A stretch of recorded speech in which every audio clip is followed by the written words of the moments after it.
అరకులోయ మండలం ఆంధ్ర ఒరిస్సా సరిహద్దు ప్రాంతం సరుబెట్ట గ్రామంలో ఏపీఎస్ఆర్టీసీ చైర్మన్ సిఆర్ దొన్ను దొర ఆధ్వర్యంలో ఘనంగా రాష్ట్ర ముఖ్యమంత్రి నారా చంద్రబాబు నాయుడు 75వ జన్మదిన వేడుకలు. సరుబెట్ట గ్రామంలోని వృద్ధులకు బట్టలు పంపిణీ చేసిన దొన్ను దొర. ముఖ్యమంత్రి జన్మదినోత్సవ సందర్భంగా సరుబెట్ట గ్రామంలో పండగ వాతావరణం. రోజంతా దింసా నృత్యంతో సందడి చేసిన గ్రామ గిరిజన మహిళలు. ఆయన విదేశాలకు వెళ్ళినా, యూరోప్లో వెళ్ళినా, అమెరికా వెళ్ళినా, సింగపూర్ వెళ్ళినా, ఢిల్లీ వెళ్ళినా, ఎక్కడికి వెళ్ళినా కాఫీ కోసం మాట్లాడుతున్నారు. అరకు కాఫీ కోసం మాట్లాడుతున్నారు. ఎందుకు మాట్లాడుతున్నారు? అరకు కాఫీ కోసం మాట్లాడడం వలన ఇవాళ అరకు కాఫీకి రేటు పెరిగిందా లేదా?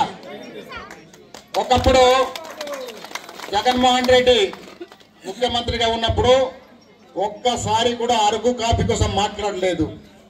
అందుకే జగన్మోహన్ రెడ్డి హయాంలో కాఫీకి 180 నుండి 200 లోపు మాత్రమే ఉండింది. అవునా కదా? కానీ ఎప్పుడైతే చంద్రబాబు నాయుడు గారు ఆ అరకు కాఫీ కోసం మాట్లాడారో ఆ రోజు నుండి రేట్లు అమాంతంగా ఇప్పుడు 500 వెళ్ళిపోయింది.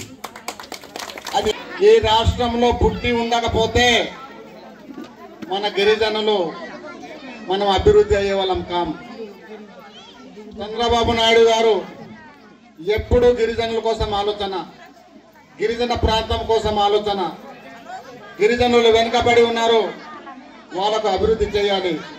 గిరిజన ప్రాంతం వెనుకబడి ఉంది, వాళ్ళకి మౌలిక సదుపాయాలు కల్పించి అభివృద్ధి చేయాలి, గ్రామాల అభివృద్ధి చేయాలి, ప్రజలకు వ్యక్తిగతంగా ఆర్థిక అభివృద్ధి చేయాలని ఎప్పుడు మన కోసం తపన పడే నాయకుడు ఎవరైనా ఉన్నారంటే మన ప్రియతమ నాయకుడు చంద్రబాబు నాయుడు గారు మాత్రమే.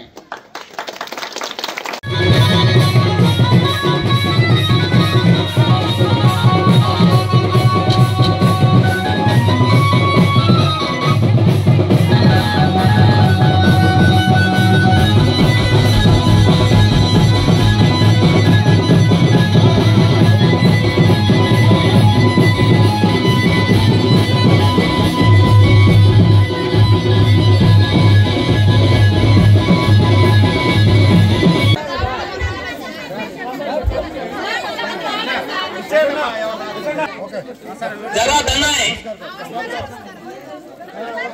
किलो दमना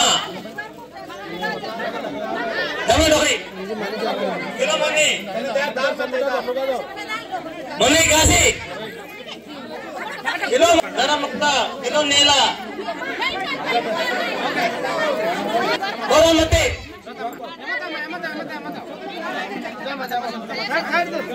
डालिमा किलो डालिमा डालिमा जरा मुक्ता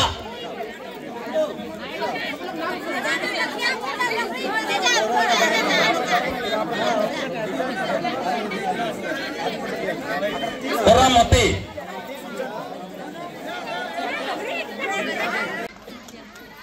చంద్రబాబు నాయుడు గారు మన కోసమే పుట్టారు, మన కోసమే జీవిస్తున్నారు, మన కోసమే పనిచేస్తున్నారు. దానికి చాలా సంఘటనలు ఉన్నాయి. మన కోసం పనిచేస్తున్నారు ఆయన అని చెప్పడానికి అనేక ఉదాహరణలు ఉన్నాయి. మొన్న ఆయన ముఖ్యమంత్రి అయిన తర్వాత మనకు ఈ గిరిజన ప్రాంతంలో ఎక్కడ కూడా డోలిమోత గ్రామాలు ఉండకూడదు అనే ఉద్దేశంతో సుమారు 1300 గ్రామాలను గుర్తించి 1800 కోట్లు మంజూరు చేశారు. ఏ గ్రామానికి వెళ్ళినా ఇప్పుడు రోడ్లు వస్తున్నాయి. ఎక్కడ ప్రతి గ్రామానికి రోడ్డు వెళ్ళాలి, ప్రతి పీవీటీ గ్రామాలు డెవలప్ అవ్వాలి, పీవీటీలు వెనుకబడి ఉండడానికి వీలు లేదు అనే ఉద్దేశంతో ఇవాళ అనేకమైన సంక్షేమ పథకాలు, రోడ్లు, సంక్షేమ పథకాలు, పీవీటీజీలకి ఏమి కావాలా, లోన్లు కావాలా, లేదంటే వాళ్ళకి ఇల్లు కావాలా, పెన్షన్ కావాలా, ప్రతిదీ పీవీటీజీలకి ఇవ్వాలని ఆయన లక్ష్యంగా పెట్టుకున్నారు. అందుకే 2,39,000తో మీకు ఇల్లులు ఉన్నాయి. ఆ తర్వాత ఇది సరిపోవట్లేదు, దీన్ని పెంచాలి అని ప్రపోజల్ పెట్టినప్పుడు వెంటనే 1,00,000 రూపాయలు పెంచి